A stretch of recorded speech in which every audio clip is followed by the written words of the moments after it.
عذرا بيروت.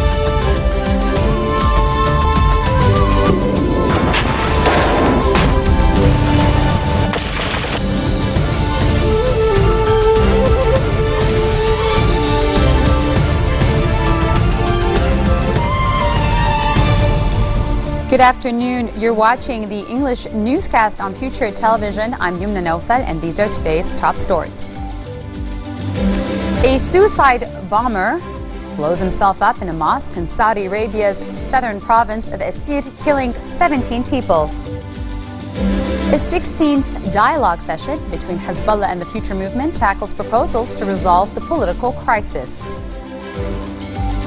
And President Abdel Fattah al-Sisi inaugurates a new Suez Canal in a historic moment of national pride as Egypt seeks to boost its economy and international standing. A suicide bomber blew himself up in a mosque in Saudi Arabia's southern province of Asir, killing at least 17 people, according to Saudi media reports. Saudi state television reported that the attack targeted a gathering of police at the mosque. Free Patriotic Movement leader Michel Aoun is reportedly criticizing Defense Minister Samir Muqbil's abrupt decision to keep the country's top army generals in their posts, while his movement threatened to take escalatory steps against this decision. FPM sources said in comments published by Al Akhbar newspaper that the bloc had no prior knowledge that Muqbil intended to extend the general's terms because chances of reaching a deal and amending the defense law were still being debated. 7 soldiers and 17 protesters were wounded near the Grand Sarai in downtown Beirut last month in a scuffle between the Lebanese army and FPM supporters protesting the government ignoring the FPM's demand to prioritize the issue of security and military appointments. Aoun has been pressing the government to appoint new military and security chiefs. He's also lobbying for his son, General Shamil Rukuz, to be appointed army commander. And so a 16th dialogue session between Hezbollah and the Future Movement took place, tackling proposals to resolve the political crisis and a number of social issues, the two parties said in a joint statement. Now, the conferees discussed the suggested proposals for resolving the country's political crisis and a number of social issues that are of concern to citizens. The two parties have announced that their dialogue, which kicks off last year, is mainly aimed at diffusing the Sunni-Shia tensions in the country. Lebanon has been without a president since Michel Sleiman's term ended on May 25th of last year. And so the ongoing heat wave is causing the death of tens of thousands of chicken, hindering the season's fruit harvest and pushing livestock farms to try to control temperatures in order to prevent mortality. Now, the ongoing heat, we've received news, comes at a time when water shortages are being reported by farmers. With temperatures reaching as high as 43 Celsius degrees in some parts of Lebanon, families who make a living off of farming chickens have incurred great losses, estimated at tens of thousands of dollars. Bisal Sleiman is one of those owners, and she's the owner of Sleiman for livestock. And she said that extreme heat can cause cattle to get pneumonia.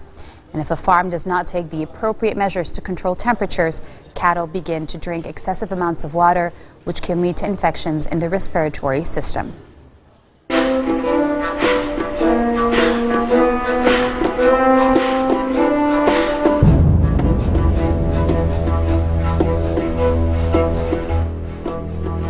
ISIS jihadists seized control of a key town in central Syrian province of Homs overnight after heavy clashes with forces loyal to President Bashar al-Assad.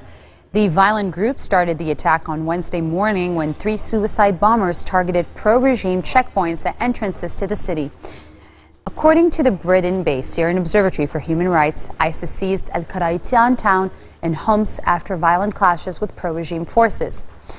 Now, Rami Abdulrahman, the observatory chief, said the town held strategic importance because of its location along a road linking the ancient city of Palmyra, which has been held by ISIS militants since May. U.S. Secretary of State John Kerry says he hopes an agreement reached with Russia to investigate chemical weapons attacks in Syria will hold the perpetrators accountable. Speaking in Malaysia, Kerry said he and Russian Foreign Minister Sergei Lavrov had agreed to language of a new UN Security Council resolution that would create an investigative mechanism to determine who is responsible for these attacks. But yes, we also talked about the UN resolution. And indeed, I believe, reached an agreement that should try to see that resolution voted on shortly, which will create a process of accountability, which has been missing. So what we are trying to do is get beyond the mere finding of the fact that it may have been used and actually find out who used it and designate accountability for its use. And what we will achieve, we believe, with this resolution is the creation of a mechanism which will actually enable us to do that. That's our hope. So I think it was a worthwhile meeting, and hopefully the UN will be able to proceed forward with an agreement unless there's some last-minute glitch, which I hope there will not be. There is perhaps no greater threat to human dignity, and no greater assault on basic freedom, and no greater detraction from the values that we are espousing and trying to lift people up with, no greater evil alive today in many ways than human trafficking. We all need to be true to the principle that although money may be used for many things, we must never, ever allow a price tag to be attached to the heart and soul, the mind and freedom of a fellow human being. That is the standard that we need to set for all nations, and this will remain a main priority of both the State Department and the Obama administration for the remainder of its time in office. Egyptian President Abdel Fattah al-Sisi inaugurated a new Suez Canal in a historic moment of national pride as Egypt seeks to boost its economy and international standing. The event in the port city of Ismailia, due to be attended by several heads of state, including French President François Hollande, comes 2 years after then Army Chief Sisi overthrew his Islamist predecessor.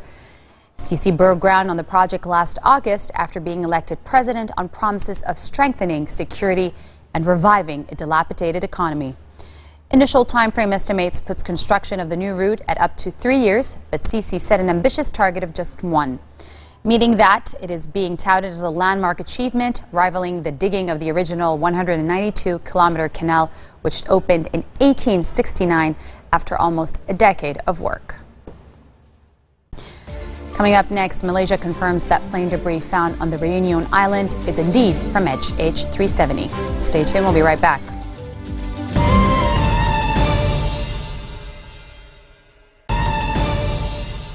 Welcome back. You're watching the 4:20 o'clock news on Future Television. Malaysia's Prime Minister Najib Razak said that debris found on an Indian Ocean island last week was indeed from MH370, confirming for the first time that the plane, which mysteriously disappeared 17 months ago, had crashed. Najib Razak's announcement in Kuala Lumpur ended an agonizing wait for the families of the 239 passengers and crew of the Malaysia Airlines flight who had demanded concrete proof what happened to their missing loved ones. Linda Tamim reports. The agonizing wait for the families of the 239 passengers and crew of the Malaysia Airlines flight MH370 has finally come to an end when Malaysian Prime Minister Najib Razak confirmed that debris found on the Indian Ocean island of Reunion was indeed from the missing plane. Razak's announcement in Kuala Lumpur on Wednesday confirmed for the first time ever that the plane, which mysteriously disappeared 17 months ago, had crashed. The victims' relatives, who had demanded concrete proof of what happened to their missing loved ones, often accused Razak's government and Malaysia Airlines of a bungled response to the disaster, possible cover-up, and insensitive treatment of families, charges that were vehemently denied. The piece of debris, a wing component called a flaperon, was flown to the French city of Toulouse, where it was examined on Wednesday by French and Malaysian technical experts and representatives from Boeing to determine any link to MH370. Despite the Malaysian announcement that the wing was confirmed as coming from the missing plane, prosecutors in France stopped short of declaring they were certain, although they said there was a very strong likelihood that was the case. Malaysian Transport Minister Leong Tiong Lai said he respects the French authorities' decision to carry out further investigations. Our Malaysian team in Toulouse, who is actually the expert, consists of MAS, DCA and investigation team, has confirmed that this patron is MH370. And we appreciate French authorities for all the support and help given to us. At the same time also we respect their decision to continue with the verification. I think there are more verification process to go through, including the pain and also the serial number and so on. But for Malaysian team, that we with the technical report and maintenance report that we have can actually match with this flapron. Speaking in Malaysia, Australian Foreign Minister Julie Bishop also said her country will continue to lead search efforts to find the missing Malaysia Airlines flight MH370. Australia will continue to lead search efforts, and the finding of this debris in Reunion is consistent with the search area that has been the focus of our attention. This is a matter for the experts. Now that some debris has been located, once the French team confirm that, then there will be further analysis of currents and drift and winds and the like, but it is most certainly consistent with the search area that is already under focus. The disappearance of the Boeing 777 jetliner while on a flight from Kuala Lumpur to Beijing on March 8th of 2014 has been one of the biggest mysteries in aviation history. Although the confirmation that the debris belonged to the missing plane is a positive step, many questions remain unanswered. American Catholics reacted positively to Pope Francis's call for a church of open doors that welcomes divorced Catholics. Under the rule and the teaching, unless a marriage is annulled or declared null and void by a church tribunal, those who are married cannot receive communion or other sacraments because they are essentially living in sin and committing adultery. Speaking at his weekly general audience at the Vatican on Wednesday, the Pope addressed the issue that is at the center of an extraordinarily public debate among cardinals from around the world who will gather this October at the Vatican for a synod or meeting on the family, where treatment of such couples will be a key topic. Singer-songwriter Mariah Carey was the center of attention as she was finally honored with a star on the Hollywood Walk of Fame. But her 4-year-old son, Moroccan Scott Cannon, also became the focal point during the ceremony. Carey was surrounded by 2,000 fans, industry, friends, and her 4-year-old twins. Epic Records CEO L.A. Reid, producer Brett Ratner, BET President Stephen Hill, and director Lee Daniels gave speeches about their famous friend. Ratner was interrupted a few times while he gave his speech about Carey. I declare this Mariah Carey Day in Hollywood.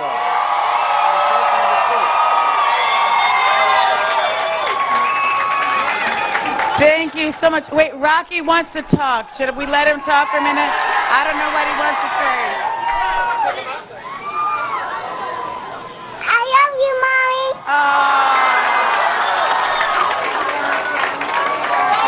And I love you, Rocky. Roro wants to talk. Okay. I love you, Mommy.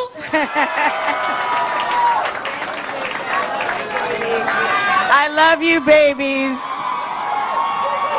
It's so overwhelming. It's so exciting to see so many fans here, so many great friends. Really just makes me feel like, it just makes you want to cry because it's such a real moment. How special is it? It's so Hollywood, but it's such a real moment somehow because of the people that are here. And with your babies. I mean, that's what I'm saying. They just said, I love you, Mommy, unprompted. It's just something that I can't describe. This marks the end of our bulletin for today. Now for a reminder of our headlines. A suicide bomber blows himself up in a mosque in Saudi Arabia's southern province of Isyid, killing 17 people. The 16th dialogue session between Hezbollah and the Future Movement tackles proposals to resolve the political crisis and a number of social issues. And President Abdel Fattah al-Sisi inaugurates the new Suez Canal in a historic moment of national pride as Egypt seeks to boost its economy and international standing. Those are your Thursday headlines live from Future TV. I'm Yumna Nofaz signing off. Have a good night.